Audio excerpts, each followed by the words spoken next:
Hello guys, j'espère que vous allez bien. On se retrouve aujourd'hui dans une nouvelle vidéo sur comment être productive en 2025 en tant que jeune maman entrepreneur. Pour ceux qui ne le savent pas, je m'appelle Joanne, donc voici ma chaîne Sunny Jo où je parle de productivité, d'entrepreneuriat et de vie de maman. Je suis tombée enceinte à seulement 21 ans, aujourd'hui j'en ai 23 et j'avais absolument besoin de vous partager mon expérience et tout ce que je vis en tant que jeune maman entrepreneur. Numéro 1, en un seul mot, multitâche. Vraiment, quand on est maman, on doit apprendre à être multitâche, à savoir faire plusieurs choses en même temps. Très simple. Par exemple, une tâche que tu aimes pas avec une autre tâche que tu aimes bien. Par exemple, j'adore regarder des vidéos YouTube, j'adore écouter des podcasts super inspirants d'entrepreneurs.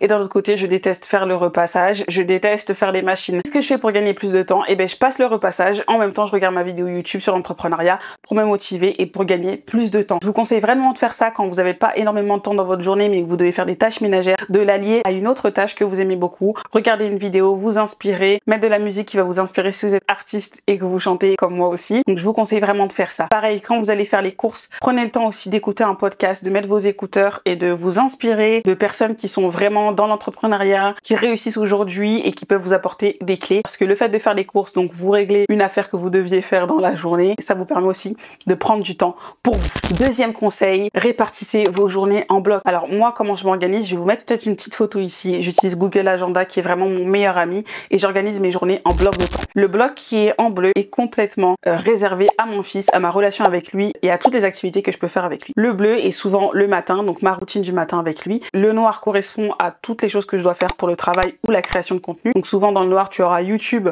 brainstorming de vidéos ou bien LSC Production, organisation de tournage. Quand je sais que j'ai mes blocs en noir, c'est vraiment le temps que je laisse à mon entreprise ou bien à ma création de contenu. Ensuite, j'ai ma pause déjeuner qui est en orange ou mauve. Et cette pause déjeuner, je la respecte parce que je me dis, pendant mon temps de pause déjeuner, je vais manger, regarder une petite vidéo YouTube, regarder la télé, vraiment me vider l'esprit afin que quand je reprends mon bloc qui est en noir et qui est considéré comme étant un bloc de travail intense, ben que je sois vraiment focus et que mon esprit ait d'abord été libéré pendant le petit temps de pause déjeuner et que je puisse reprendre tous mes esprits pendant que je travaille. Donc vraiment organisez votre temps en bloc avec des couleurs bien précises, des couleurs qui font sens pour vous afin que vous soyez le mieux organisé et la plus productive possible. Concernant Google Agenda, je vous conseille vraiment de programmer vos semaines 2 voire 3 semaines en avance. Vous vous dites ok, qu'est-ce que j'ai à faire dans le mois de juin, dans le mois de mai, dans le mois qui va suivre? Qu'est-ce qui va me demander beaucoup de temps, beaucoup d'énergie? Et qu'est-ce qui va me demander d'être à 100% concentré? Comme ça, vous pouvez vraiment répartir votre temps et anticiper les rendez-vous avec bébé, anticiper les moments où par exemple, je sais pas, la crèche est fermée,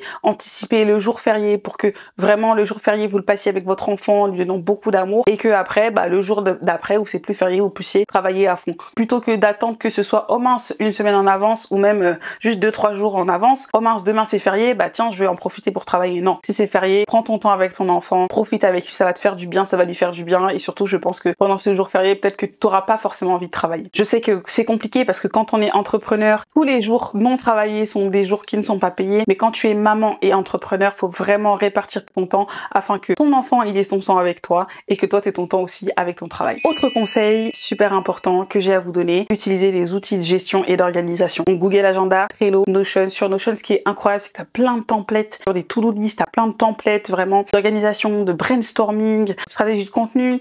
T'as plein de contenus et de choses super intéressantes qui sont sur Notion gratuitement. Je vous conseille vraiment de télécharger Notion et de vous inspirer de ça parce que t'as pas forcément le temps de tout souligner en rose, de mettre les typos de la plus belle des manières, mais Notion le fait déjà pour toi avec l'IA et aussi avec des templates qui sont déjà faits. Donc je te conseille de télécharger des templates. Autre conseil que je pourrais te donner vraiment, délègue. C'est quelque chose que j'avais beaucoup de mal à faire au tout début de ma grossesse parce que je me disais, je suis enceinte, c'est moi la maman de l'enfant, c'est moi qui vais tout gérer, je vais réussir à tout faire. Et c'est vrai qu'à un moment, quand tu fais tout toute seule, t'arrives à un point, alors que t'as ton partenaire, hein, t'arrives à un point où t'es fatigué parce que bah, en fait, il n'y a pas, dans la grossesse et dans la maternité, il n'y a pas d'ego à avoir parce que plus t'as d'ego, moins tu vas pouvoir vraiment être productive, surtout quand t'as un bébé et que des fois tu travailles avec le bébé à la maison. Demande de l'aide. Si t'as les finances, prends une assistante maternelle, prends une nounou ou amène ton enfant à la crèche. Si tu as aussi les finances ou pas, tu peux prendre aussi des personnes qui peuvent garder ton enfant, du babysitting pendant 2 ou 3 heures si tu travailles à la maison et que t'as aussi bébé à la maison mais que t'as besoin vraiment d'un temps pour travailler intensément. Je conseille aussi de profiter de tous les moments où bébé dort pour pouvoir travailler. Alors attention,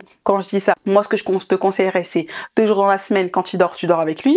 où tu dors sans lui mais tu te reposes, et les 3 autres jours qui suivent, tous les moments où il fait la sieste, tu travailles intensément pour pouvoir faire ton travail le mieux possible. Mais ce que je conseille, c'est de déléguer à fond à ton compagnon, de lui demander de l'aide. Moi, c'est vrai que je suis arrivée dans une période qui était un peu compliquée parce qu'en fait, mon compagnon me disait mais bébé, dis-moi que t'as besoin de moi. Et je lui disais mais c'est logique que j'ai besoin de toi, t'es le père de l'enfant. Il me disait non mais le fait de me le dire, ça me fait du bien. Et comme lui, son langage de l'amour, c'est les paroles encourageantes. En fait, quand je lui disais bébé, j'ai besoin de toi, est-ce que tu peux m'aider, est-ce que tu peux faire ceci et cela, lui ça lui faisait du bien. Pour moi, c'était en mode je dois te dire ce que tu dois faire, mais pour lui, c'était en mode je l'encourage et je lui donne des paroles valorisantes en lui montrant que même si je sais faire plein de choses, et ben j'ai besoin de lui. Et c'est vrai que des fois en tant que maman, surtout quand on est des nouvelles mamans, on a ce truc de instinct maternel, tout de suite on sait ce qu'on doit faire, comparé à parfois t'as des hommes qui galèrent un peu à rentrer dans le comment bien changer la couche, comment faire ça, et nous on arrive tac tac, direct tout est bien fait, tu vois. Et bien je pense que c'est super important de demander de l'aide, de déléguer au lieu de tout essayer de faire toute seule. Demandez à votre famille. Être maman, c'est être dans un village. Vraiment, les personnes en qui vous avez confiance, intégrez-les dans la vie de votre enfant, intégrez-les le plus tôt possible dans la vie de votre enfant.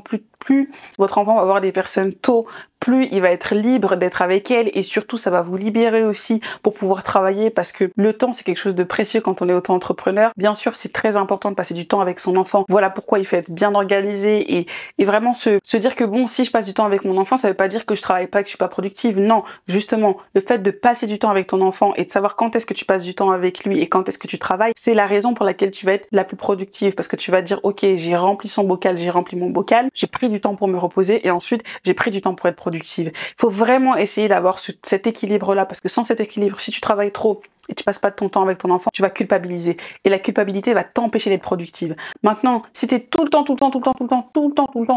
avec bébé, que tu te reposes pas, que tu trouves pas du temps pour toi ou même pour travailler, tu vas aussi culpabiliser et te sentir nul, parce que tu vas dire ah mais telle meuf elle réussit, telle meuf elle réussit et pas moi. Donc en fait, il faut trouver vraiment à aligner sa vie et trouver un équilibre entre vie de maman, vie de femme, vie d'épouse ou vie de juste femme célibataire, et aussi vie d'entrepreneur au travail. Vraiment les filles, je sais que vous allez y arriver. N'hésitez pas à mettre dans les commentaires tous les conseils, toutes les choses que vous avez vécues pendant votre grossesse, et si vous avez aussi travaillé en même temps. Pour celles qui sont pas forcément auto-entrepreneurs ou freelance, mais qui travaillent du bureau aussi, n'hésitez pas à me raconter, à me dire un peu vos expériences, de comment vous avez réussi à gérer ça, aussi comment ne pas culpabiliser, etc. N'hésitez pas à me dire si vous avez des idées de vidéos, donc sur la culpabilité par exemple, ce serait très important d'en parler. Comment ne pas culpabiliser quand on est maman, de reprendre le travail. Moi, pour vous parler un peu de moi, c'est vrai que j'ai gardé mon enfant jusqu'à ses 6 mois, je le gardais tout le temps. Donc j'avais quand même la nourrice 1 ou 2 jours par semaine, ça dépendait, parce que j'avais vraiment besoin de rester avec lui. J'avais vraiment, enfin c'était un bébé quoi, à 3 mois, je me sentais pas prête de le laisser. Par contre, j'avais vraiment la nourrice qui était là 1 ou 2 jours si j'avais besoin d'aide. Je lui laissais quelques heures, j'allais travailler. Donc, quand j'allais travailler, je travaillais à la maison